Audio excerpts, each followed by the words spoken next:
ہم کریں گے ہر مظلوم کی حمایت۔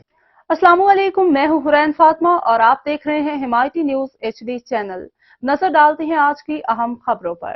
ڈسٹرکٹ ملیر تھانہ سکھن کی کارروائی، منشیات فروش طارق قریشی عرف لبے والا گرفتار شدہ ملزم سے اعلیٰ کوالٹی کی چرس برآمد۔ ملزم منشیات فروشی کے علاوہ علاقے میں چوری چھپے جوا سٹہ بھی چلاتا ہے۔ گرفتار شدہ ملزم کو علاقے کے رہائشی پولیس والے کی سرپرستی حاصل۔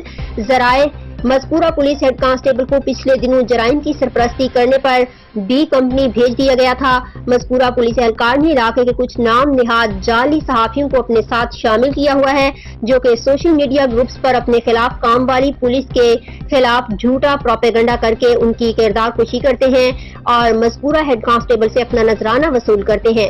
تھانہ سکھن کی کارروائی کرتے ہی مذکورہ پولیس اہلکار اور اس کے ساتھی سوشل میڈیا ایکٹیوسٹ نام نہاد جعلی صحافیوں میں کھلبلی۔ محمد پرویز کی رپورٹ۔